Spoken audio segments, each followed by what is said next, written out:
Hi friends, ನಮಸ್ಕಾರ. Welcome back to my channel. ನಾನು ಮಮತಾ. ಇವತ್ತು ನೀವು ನೋಡ್ತಾ ಇದ್ದೀರಾ ಬೆಳ್ಳಿ ಕಾಲ್ಗೆಜ್ಜೆಗಳನ್ನ ಯಾವ ಥರ ಕ್ಲೀನ್ ಮಾಡೋದು ಮನೆಯಲ್ಲೇ, ಅಂದರೆ ಸುಲಭವಾಗಿ ಯಾವ ಥರ ಕ್ಲೀನ್ ಮಾಡೋದು ಅಂತ ಅಂದ್ಬಿಟ್ಟು ನಾನು ಇವತ್ತಿನ ವಿಡಿಯೋದಲ್ಲಿ ನಾನು ನಿಮಗೆ ತೋರಿಸ್ಕೊಡ್ತಾ ಇದ್ದೀನಿ. ನೀವು ನೋಡ್ತಾ ಇರ್ಬೋದು ಎಷ್ಟು ಕಪ್ಪಾಗಿದ್ದಾವೆ. ಅಂದರೆ ಇದೆಲ್ಲ ಹಳೆ ಚೈನು. ಇದು ನೀವು ನೋಡ್ತಾ ಇದ್ದೀರಲ್ಲ ನನ್ನ ಮದುವೆ ಕಾಲ್ಗೆಜ್ಜೆ. ಅಂದರೆ ಸೆಂಟಿಮೆಂಟ್ ಅನ್ನೋದಿರುತ್ತೆ ಅಲ್ಲ, ಒಂದು ಮೆಮೊರಿ ಅಂತ ಅಂದ್ಬಿಟ್ಟು ಹಾಗೆ ಇಟ್ಕೊಂಡಿನಿ. ಇದು ಬಂದು ಈಗ ಒಂದು 2 ವರ್ಷದಲ್ಲಿ ತೊಗೊಂಡಿದ್ದು. ಈಗ ಚಿಕ್ಕದು ಇಲ್ಲಿ ನೋಡ್ತಿದ್ದೀರಲ್ಲ, ಇದು ಬಂದು ಸ್ವಲ್ಪ ರೀಸೆಂಟಾಗಿ ತೊಗೊಂಡಿದ್ದು. ಇದಂತೂ ನೀವು ಸೆಂಟ್ರಲ್ಲಿರೋದು, ಅದು ಡಿಸೈನು ಚೆನ್ನಾಗಿದೆ ನೋಡಿ, ಹಾಗಾಗಿ ಹಾಗೆ ಇಟ್ಕೊಂಡಿದ್ದೆ. ಇವತ್ತು ಯಾವ ರೀತಿ ಕ್ಲೀನ್ ಮಾಡೋದಂತ ಅಂದ್ಬಿಟ್ಟು, ಆದರೂ ಮನೆಯಲ್ಲೇ ಸುಲಭವಾಗಿ ಯಾವ ರೀತಿ ಕ್ಲೀನ್ ಮಾಡೋದಂತ ಅಂದ್ಬಿಟ್ಟು ನಾನು ನಿಮಗೆ ತೋರಿಸ್ಕೊಡ್ತೀನಿ ಇವತ್ತು. ಸೊ ಫ್ರೆಂಡ್ಸ್, ಅದಕ್ಕಿಂತ ಮುಂಚೆ ಹೊಸದಾಗಿ ನೋಡ್ತಾ ಇದ್ದರೆ ನನ್ನ ಚಾನಲನ್ನು ಸಬ್ಸ್ಕ್ರೈಬ್ ಮಾಡಿಕೊಂಡು ಸಪೋರ್ಟ್ ಮಾಡಿ ಪ್ಲೀಸ್. ಈ ವಿಡಿಯೋ ಏನಾದರೂ ನಿಮಗೆ ಸ್ವಲ್ಪನಾದರೂ ಇಷ್ಟ ಆಗಿದ್ದರೆ ಲೈಕ್ ಮಾಡಿ, ಹಾಗೆ ನಿಮ್ಮ ಫ್ರೆಂಡ್ಸ್ ಆ್ಯಂಡ್ ಫ್ಯಾಮಿಲಿಗಳಿಗೆ ಶೇರ್ ಮಾಡಿ. ನೀವು ನೋಡ್ತಾ ಇರ್ಬೋದು ಎಷ್ಟು ಕಲೆ ಇದೆ ಅಂತ ಅಂದ್ಬಿಟ್ಟು. ಬನ್ನಿ, ಇವಾಗ ಇಲ್ಲಿ ನೋಡ್ತಾ ಇದ್ದೀರಲ್ಲ, ನಾನು ವಾಶ್ ಮಾಡಾದ್ಮೇಲೆ ತೋರಿಸ್ತಾ ಇದ್ದೀನಿ ನಿಮಗೆ, ಲೈವ್ ರಿಸಲ್ಟಾಗಿ ನಾನು ನಿಮಗೆ ತೋರಿಸ್ತಾ ಇದ್ದೀನಿ. ನೋಡ್ಬೋದು ಎಷ್ಟು ಚೆನ್ನಾಗಿ ಕ್ಲೀನ್ ಆಗಿದೆ, ಹಾಗೆ ಎಷ್ಟು ಶೈನ್ ಆಗಿ ಕಾಣ್ತಿದೆ. ನಾವು ಅಂಗಡಿನಲ್ಲಿ ತೊಗೊಂಡು ಬಂದಾಗ ಯಾವ ಥರ ಇರುತ್ತೆ ನೋಡಿ, ಸೇಮ್ ಅದೇ ಥರ ಕಾಣ್ತಾ ಇದೆ.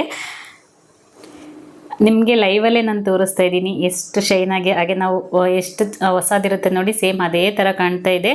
ಬನ್ನಿ ಇವಾಗ ಯಾವ ಥರ ಕ್ಲೀನ್ ಮಾಡೋದಂತೇಳಿ ನೋಡ್ಕೊಂಡು ಬರೋಣ. ನಾನು ಇದಕ್ಕೆ ಅರ್ಧ ಪಾತ್ರೆಯಷ್ಟು ನೀರನ್ನು ತೊಗೊಂಡಿದ್ದೀನಿ. ಅಂದರೆ ನಮಗೆ ನಾವೇನು ಬೆಳ್ಳಿ ಸಾಮಾನುಗಳು ಹಾಕಿರ್ತೀವಿ ನೋಡಿ, ಅದು ಮುಳುಗುವಷ್ಟಿದ್ರೆ ಸಾಕು. ಈಗ ನಾನಿಲ್ಲಿ ಅರ್ಧ ಪಾತ್ರೆ ನೀರನ್ನು ತೊಗೊಂಡಿದ್ದೀನಿ. ಈಗ ಅದಕ್ಕೆ ನಾನಿಲ್ಲಿ 2 ಟೀ ಸ್ಪೂನಷ್ಟು ಇಲ್ಲಿ ಟೀ ಪುಡಿನ ತೊಗೊಂಡಿದ್ದೀನಿ. ನಾವು ಮನೆಯಲ್ಲಿ ಯಾವುದು ಯೂಸ್ ಮಾಡ್ತೀವಿ ನೋಡಿ, ಅದೇ ಟೀ ಪುಡಿನ ನಾನಿಲ್ಲಿ ತೊಗೊಂಡಿದ್ದೀನಿ. ಒಂದು 2 ಸ್ಪೂನ್ ಆದರೆ ಸಾಕಾಗುತ್ತೆ. ನೀವೇನಾದರೂ ಬೆಳ್ಳಿ ಪಾತ್ರೆಗಳು ಜಾಸ್ತಿ ಇದ್ದಾವೆ ಅಂತಂದರೆ ನಾವು ಸ್ವಲ್ಪ ನೀವು ಕ್ವಾಂಟಿಟಿ ಜಾಸ್ತಿ ಹಾಕ್ಕೋಬೇಕಾಗುತ್ತೆ. ಇದಕ್ಕೆ ನಾನಿಲ್ಲಿ 1 ಸ್ಪೂನಷ್ಟು ನಾನು ವಿಮ್ ಲಿಕ್ವಿಡನ್ನು ಹಾಕ್ತಾಯಿದ್ದೀನಿ. ನೀವು ವಿಮ್ ಲಿಕ್ವಿಡ್ ಇಲ್ಲ ಅಂದರೆ ನೀವು ಯಾವುದೇ ಲಿಕ್ವಿಡ್ ಬೇಕಾದ್ರೂ ಹಾಕ್ಕೊಳ್ಬೋದು. ಇಲ್ಲಾಂದರೆ ವಿಮ್ ಲಿಕ್ವಿಡ್ ಇಲ್ಲ ಅಂದ್ರೂ ನೀವು ಸೋಪಿನ ಪುಡಿ ಬೇಕಾದ್ರೂ ಹಾಕ್ಕೊಳ್ಬೋದು. ನಾನು ಇದಕ್ಕೆ ಇಲ್ಲಿ 1 ನಿಂಬೆಹಣ್ಣನ್ನು ಹಾಕ್ತಾಯಿದ್ದೀನಿ. ಇದರಲ್ಲಿ ನಿಂಬೆಹಣ್ಣಲ್ಲಿ ವಿಟಮಿನ್ ಸಿ ಇರುತ್ತೆ ನೋಡಿ, ಹಾಗಾಗಿ ಅದರಲ್ಲಿ ಕಲೆ ಇರೋದೆಲ್ಲ ಬೇಗ ಬಿಟ್ಕೊಳ್ಳುತ್ತೆ. ಇವಾಗ ಒಂದು ಸಲ ಇದನ್ನು ಮಿಕ್ಸ್ ಮಾಡ್ಕೊಂಡ್ಬಿಡ್ತೀನಿ ನೋಡಿ. ಇವಾಗ ಏನು ನನ್ನ ಕಾಲ್ಗೆಜ್ಜೆ ನಾನು ತೋರಿಸ್ತೆ ನೋಡಿ, ಈಗ ಅದನ್ನ ಹಾಕ್ತಾಯಿದ್ದೀನಿ. ನೀವು ನೋಡ್ತಾ ಇರ್ಬೋದು ಎಷ್ಟು ಕಪ್ಪುಗಿದೆ ಅಂತ ಅಂದ್ಬಿಟ್ಟು. ನಿಮಗೆ ವಿಡಿಯೋನ ಸ್ಕಿಪ್ ಮಾಡಿದೆ ನೋಡಿ, ರಿಸಲ್ಟನ್ನು ನೀವೇ ಹೇಳ್ತೀರಾ. ನಾನಿಲ್ಲಿ ಬರೀ ಕಾಲ್ಗೆಜ್ಜೆ ಅಷ್ಟೇ ತೊಗೊಂಡಿದ್ದೀನಿ. ನೀವು ಬೇರೆ ಏನಾದರೂ ಬೆಳ್ಳಿ ಐಟಮ್ ಇದ್ದರೆ ನೀವು ಬೇಕಾದರೂ ತೊಗೊಳ್ಬೋದು. ಯಾಕಂದರೆ ದೇವ್ರ ಸಾಮಾನೆಲ್ಲ ಕಾಲ್ಗೆಜ್ಜೆ ಜೊತೆ ತೊಳಿಬಾರ್ದು, ಹಾಗಾಗಿ ನಾನು ಕಾಲ್ಗೆಜ್ಜೆ ಅಷ್ಟೇ ನಾನು ಸಪ್ರೇಟಾಗಿ ತೊಗೊಂಡಿದ್ದೀನಿ. ನೀವು ಬೇಕಿದ್ರೆ ದೇವ್ರ ಸಾಮಾನುಗಳು ಬೇಕಾದರೆ ನೀವು ಏನಾದರೂ ಬೆಳ್ಳಿ ಐಟಮ್ಗಳಿದ್ದರೆ ನೀವು ಹಾಕಿ ನೀವು ತೊಳಿಬೋದು. ಇದೇ ಥರ ಸೇಮ್ ಹಾಕಿ ನೀವು ತೊಳಿಬೋದು. ಇಲ್ಲಿ ಸಣ್ಣ ಉರಿ ಇಟ್ಕೊಂಡಿದ್ದೆ, ಒಂದು 8 ರಿಂದ 10 ನಿಮಿಷವಷ್ಟು ನಾನಿಲ್ಲಿ ಕುದಿಸ್ಕೊಳ್ತೀನಿ. ಸಣ್ಣ ಉರಿನಲ್ಲೇ ಕುದಿಸ್ಕೊಳ್ಬೇಕು, ಯಾಕಂದರೆ ನಾವು ವಿಮ್ ಲಿಕ್ವಿಡ್ ಎಲ್ಲ ಹಾಕಿರೋದ್ರಿಂದ ಉಕ್ಕಿಬಿಡುತ್ತೆ ಮೇಲೆ. ಹಾಗಾಗಿ ಇಲ್ಲಿ ಕಮ್ಮಿ ಉರಿ ಇಟ್ಕೊಂಡೇ ನಾನಿಲ್ಲಿ ಕುದಿಸ್ಕೊಳ್ತಾ ಇದ್ದೀನಿ. 1-2 ಸಲ ಈ ಥರ ಮಿಕ್ಸ್ ಮಾಡ್ಕೊಳ್ತಾ ಇರಿ. ಅದರಲ್ಲಿ ಕಲೆ ಇರೋದೆಲ್ಲ ಬಿಟ್ಕೊಂಡ್ಬಿಡುತ್ತೆ, ಹಾಗಾಗಿ ಈ ಥರ ಸ್ವಲ್ಪ ಮಿಕ್ಸ್ ಮಾಡ್ಕೊಳ್ತಾ ಇರಿ. ನಿಮಗೆ ಅದು ಕುದೀತಾ ಇರುವಾಗಲೇ ಗೊತ್ತಾಗುತ್ತೆ, ಶೈನಿಂಗ್ ಚೇಂಜ್ ಆಗ್ತಾ ಬರುತ್ತೆ. ಅದರಲ್ಲಿ ಏನು ಕಲೆ ಇರುತ್ತೆ ನೋಡಿ, ಅದೆಲ್ಲ ಅದರ ಕೊಳೆ ಇರುತ್ತೆ ನೋಡಿ, ಅದೆಲ್ಲ ಬಿಟ್ಕೊಳ್ತಾ ಬರುತ್ತೆ. ಇದನ್ನ ವಾಶ್ ಮಾಡಾದ್ಮೇಲೆ ತುಂಬ ದಿನ ಇರುತ್ತೆ, ಹೋಗೋದಿಲ್ಲ. ಅಂದರೆ ಶೈನಿಂಗು ತುಂಬ ದಿನ ಇರುತ್ತೆ, ಬೇಗ ಕೊಳೆ ಆಗೋದಿಲ್ಲ.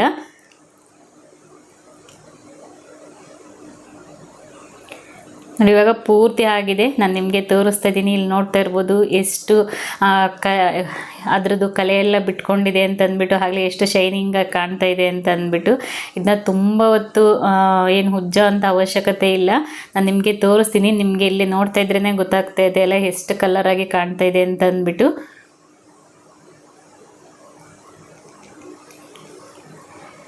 ಇದು ಸ್ವಲ್ಪ ಬಿಸಿ ಇರುವಾಗಲೇ ನೀವು ತೊಳ್ಕೊಳ್ಬೇಕಾಗುತ್ತೆ. ಪೂರ್ತಿ ತಣ್ಣಗಾದ್ಮೇಲೆ ತೊಳ್ಕೊಂಡ್ರೆ ಅಷ್ಟು ಶೈನಿಂಗಾಗಿ ಬರಲ್ಲ. ಸ್ವಲ್ಪ ಬಿಸಿ ಅಂದರೆ ನಾವು ಒಂದು ಸ್ವಲ್ಪ ಉಗುರು ಮುಟ್ಟೋ ಥರ ಬಿಸಿ ಇರುತ್ತೆ ನೋಡಿ, ಆ ಥರ ಬಿಸಿ ಇರುವಾಗಲೇ ನಾವು ಇದನ್ನು ತೊಳ್ಕೊಳ್ಬೇಕು. ನಾನು ನಿಮಗೆ ತೋರಿಸ್ತೀನಿ. ಇವಾಗ ನಾನಿಲ್ಲಿ ಸ್ಟವ್ ಆಫ್ ಮಾಡ್ತೀನಿ.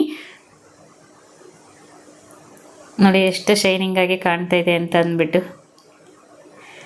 ಇದನ್ನು ಸ್ಟವನ್ನು ಆಫ್ ಮಾಡಿ ಒಂದು 2 ರಿಂದ 3 ನಿಮಿಷ ನಾನು ಮುಚ್ಚಳನ ಮುಚ್ಚುತ್ತೀನಿ. ಇವಾಗ ನೀವು ನೋಡ್ತಾ ಇರ್ಬೋದು, ಇವಾಗ 1-2 ರಿಂದ 3 ನಿಮಿಷದಷ್ಟು ನಾನಿಲ್ಲಿ ಮುಚ್ಚಳನ ಮುಚ್ಚಿ ಸ್ಟವ್ ಆಫ್ ಮಾಡಿ ಹಾಗೆ ಬಿಟ್ಬಿಟ್ಟಿದ್ದೆ.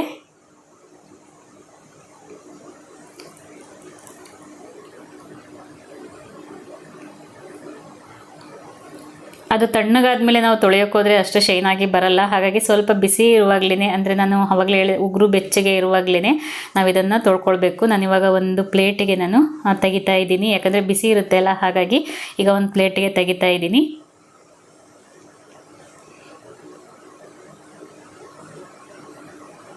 ಈ ಥರ ಮಾಡಿ ನೋಡಿ ಫ್ರೆಂಡ್ಸ್, ನೀವೇ ಅಂತೀರಾ.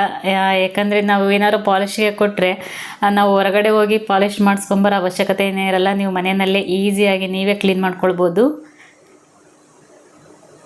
ನೋಡಿ, ಇವಾಗ ಒಂದೊಂದೇ ತೊಗೊಂಡು ನಾನು ಇದಕ್ಕೆ ಕೋಲ್ಗೇಟ್ ಪೌಡರನ್ನು ಹಾಕ್ಕೊಳ್ತಾ ಇದ್ದೀನಿ. ನೀವು ಬೇಕಿದ್ದರೆ ಪೇಸ್ಟ್ ಇದ್ದರೆ ಪೇಸ್ಟು ಕೂಡ ಹಾಕ್ಕೊಳ್ಬೋದು.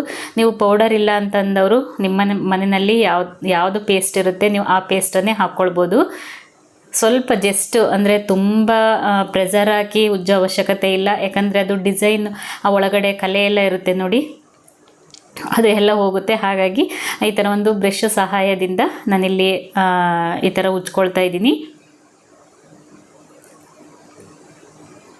ಎರಡು ಸೈಡು ಈ ಥರ ಒಂದು ಸ್ವಲ್ಪ ಒಂದೊಂದು ನಿಮಿಷದಷ್ಟು ಈ ಥರ ಸ್ವಲ್ಪ ವಾಶ್ ಮಾಡಿದ್ರೆ ಸಾಕು, ತುಂಬ ಚೆನ್ನಾಗಿ ಕ್ಲೀನ್ ಆಗುತ್ತೆ. ನೋಡಿ, ಇವಾಗ ಒಂದು ಸ್ಲ್ಯಾಬ್ ಮೇಲೆ ಈ ಥರ ಕೋಲ್ಗೇಟ್ ಪೌಡರನ್ನು ಹಾಕಿ ನಾನಿಲ್ಲಿ ವಾಶ್ ಮಾಡ್ಕೊಳ್ತಾ ಇದ್ದೀನಿ.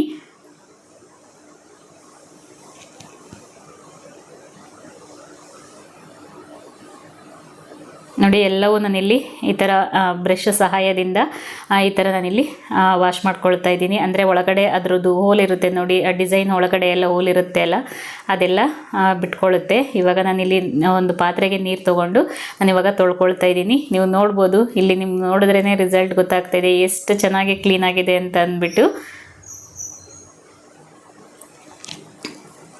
ನನಗಂತೂ ತುಂಬ ಅಂದರೆ ತುಂಬ ಖುಷಿ ಆಯಿತು. ನಿಮಗೂ ಕೂಡ ಈ ವಿಡಿಯೋ ಇಷ್ಟ ಆಗುತ್ತೆ ಅಂದ್ಕೊತೀನಿ. ಅಂದರೆ ಟ್ರೈ ಮಾಡಿ ನೋಡಿ, ಟ್ರೈ ಮಾಡಿ ಹೇಗೆ ಬಂದಿದೆ ಅಂತ ಅಂದ್ಬಿಟ್ಟು ಕಮೆಂಟ್ ಮಾಡಿ. ನೋಡಿ, ಇವಾಗ ಮತ್ತೊಮ್ಮೆ ನೀರನ್ನು ಚೇಂಜ್ ಮಾಡಿ ನಾನಿಲ್ಲಿ ಮತ್ತೆ ಬೇರೆ ನೀರಿಂದ ನಾನಿಲ್ಲಿ ತೊಳ್ಕೊಂಡಿದ್ದೀನಿ. ನಿಮಗೆ ನೋಡ್ತಾ ಇದ್ದರೆ ಗೊತ್ತಾಗ್ತಾ ಇದೆ ಅಂತ ಅಂದ್ಕೊತೀನಿ.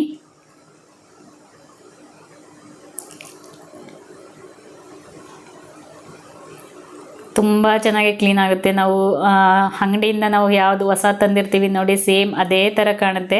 ಟ್ರೈ ಮಾಡಿ ನೋಡಿ, ಟ್ರೈ ಮಾಡಿ ಹೇಗೆ ಬಂದಿದೆ ಅಂತ ಅಂದ್ಬಿಟ್ಟು ಕಮೆಂಟ್ ಮಾಡಿ. ನೀವು ನೋಡ್ಬೋದು, ನಾನು ಫೈನಲ್ಲಿ ಈ ಥರ ಕಾಣ್ತಿದೆ. ಅದರಲ್ಲೂ ನಾನು ಹತ್ರದಲ್ಲಿ ತೋರಿಸ್ತೀನಿ ನಿಮಗೆ ಎಷ್ಟು ಚೆನ್ನಾಗಿ ವಾಶ್ ಆಗಿದೆ ಅಂತ ಅಂದ್ಬಿಟ್ಟು.